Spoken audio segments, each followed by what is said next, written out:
So, what is a real estate investment trust? It is a fund or a trust that owns and manage income-producing commercial real estate such as in a shopping complex, plantations, hospitals, industrial properties, hotels, and office block. A management to deduct distribution paid to its shareholder from its corporate taxable income. However, to enjoy this tax-free status, the real estate investment trust must have most of its assets and income that tied to the real estate and distribute at least 90% of its total income to investor or unit holders annually. How to get started with a real estate investment trust? Actually, real estate investment trusts are listed on the stock exchange trade just like the other stocks, and they're subject to the same trading, payment and settlement rules P+2. You just need to open a CDS account and a trading account with a PO participating organization such as a stockbroking firm that registered in Malaysia if you do not already have one.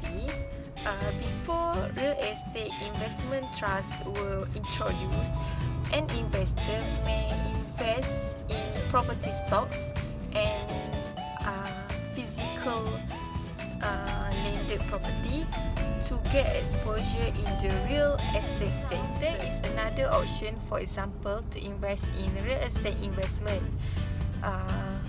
A buyer just need to pay only a fraction of the real estate price.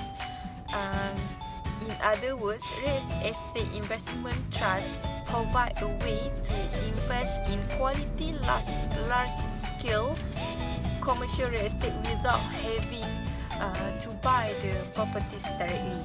Real estate investment trusts offer you a stable income and attractive distribution of dividend yields. The first one is i-REITs is based on national law. Malaysia is the only country in the world that made Islamic REITs based on national law. The second one is i-REITs must prevent themselves from involving in conventional loans which have riba, gambling sector, production or manufacture of non-halal products, conventional insurance and entertainment that against Sharia and else. The third one is Islamic REIT structure have one additional feature, namely a Sharia committee. Sharia committee act as the advisor on Sharia law. Next, the income must not exceed 20% for the non-permissible activities. i-REIT must own a property that all of the tenants operate permissible business. The business must be legal according to Sharia law. Non-permissible tenants can only occupy 20% of the whole area. Lastly, everything related to i-REITs must follow Sharia principles, including investment, deposit and financing.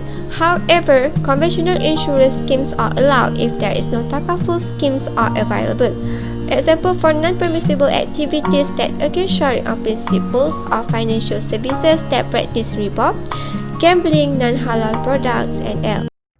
There are several types of Sharia principle applied in these instruments. Among them, prohibitions of riba, which is interest. Riba means to increase growth or multiply into more than what will be due. Riba is prohibited by Islam because it creates societal injustice. In a riba-based transactions, the owner of the wealth gets returns without making any effort. In the Quran, Allah clearly said, Allah has permitted trade and prohibited usury. Prohibition of maisir.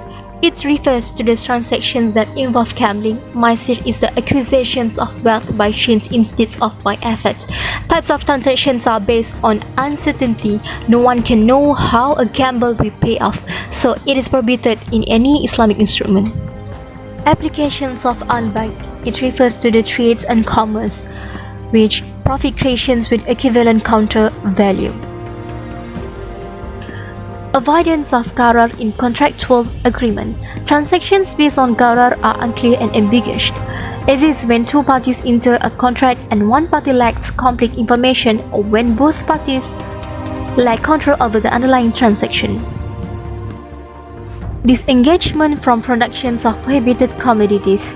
Islam prohibits products and industry that it considers harmful to society and a threat to social responsibility. Examples include liquor, pork, tobacco, and any products based on uncertainty or gambling. We have Sharia parameters of Islamic REITs. Sharia Advisory Committee of Security Commission uses benchmark based on ijtihad, namely should not exceed 20% of non-permissible activities.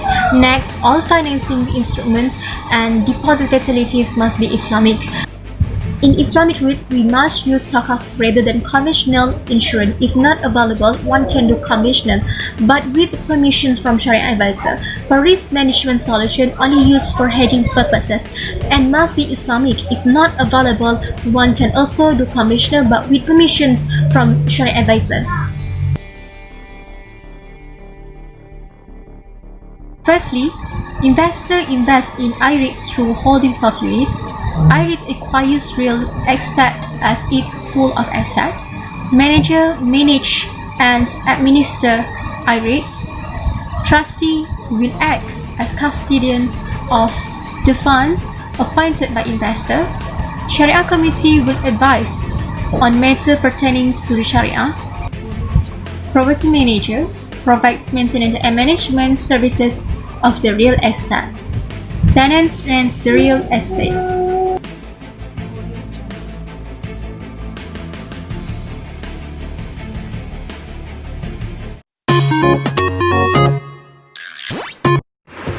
Okay, I'll continue for comparison Islamic real estate investment trust and conventional real estate investment trust. In Islamic REIT, fundamental is not much different, and then the objectives, administrations, and structure of an Islamic real estate investment trust is very similar to conventional real estate investment trust. And then the key difference is how the income of the Islamic real estate investment trust are derived and how the fund is being managed. For example, a type of tenant and proportion of rental income derived from the tenants. Islamic real estate investment trust tenant in a property acquired must operate in business to comply with a Sharia principle. And then conventional real estate investment trust is no such requirement. And after that, Islamic real estate investment trust fund must manage in Sharia compliant manner. And then lastly, conventional real estate investment trust is also no such requirement. Next, regarding to the products of i-REITs that we choose, which is Al-Salam REIT. Al-Salam Real Estate Investment Trust is a Malaysia-based real estate investment trust REIT. It is a diversified Islamic REIT in Malaysia with assets strategically located in Johor Bahru, as well as in major towns throughout Malaysia. Al-Salam REIT was listed on the main market of Bursa Malaysia on 29 September 2015. The principal activity of the trust is to invest in Sharia-compliant properties. The fund segments include retail, office, food and beverage, which consists of restaurant and non-restaurant outlets. The fund is engaged in investing directly and indirectly in a diversified Sharia-compliant portfolio with income-producing real estate which are used for commercial retail, office and industrial purposes in Malaysia, as well as real estate-related assets. The fund's property portfolio includes Komtar JBCC, Menara Komtar, Mat Kempas, 22 KFC and Pizza Hut restaurants outlets, Final Restaurant properties and a college building.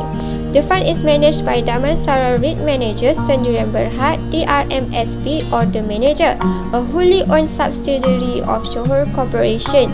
The manager is a capital market services license holder authorized to carry out fund management activities in relation to this. Al-Salam REIT is managed and administered by DRMSP, who has the primary objective of providing unit holders of the trust with stable cash distributions with the potential for sustainable growth, principally from the ownership of properties and enhancing the net asset value of Al-Salam REIT's unit.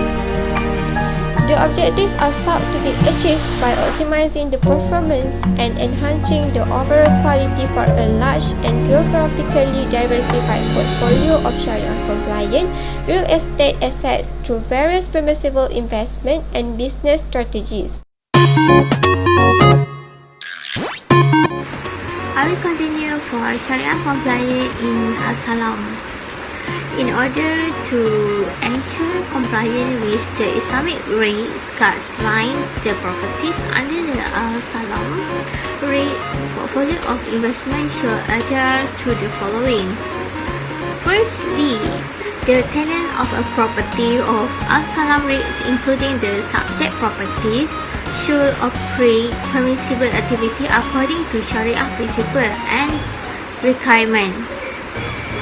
Secondly, the rental income of Al-Salam REITs are derived from Sharia permissible activity and should remain guided by the 20% benchmark as determined by the Security Commission is a Sharia Advisory Council (SAC) for the criteria on rental from non-permissible activity. And then, Al-Salam REIT will ensure that all forms of investment deposit and financing instrument comply with a Sharia principle and requirement. Last but not least, the manager will obtain and maintain takaful scheme coverage on the asset of Al-Salam REITs, including the subject properties against fire and public with statutory takaful requirement as well as loss of a rental coverage only if the takaful scheme are unable to provide the coverage. Al-Salam REIT is permitted to use conventional insurance scheme. And lastly, any other requirement as stipulated under the guideline.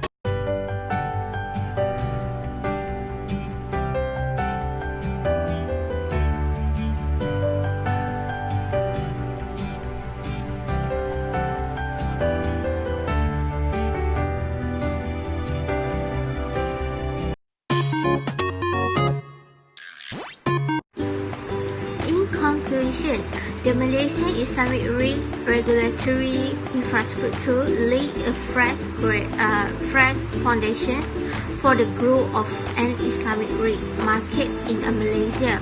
This in turn will hopefully contribute a spur and the growth of expansion of Islamic REIT infrastructure and the market regionally and globally. The success of Islamic REIT depends on its ability to create value and deliver its full potential. The lesson can be learned from the other successful REITs market with the most of quality of the Islamic REIT and the quality of the management of the Islamic REIT.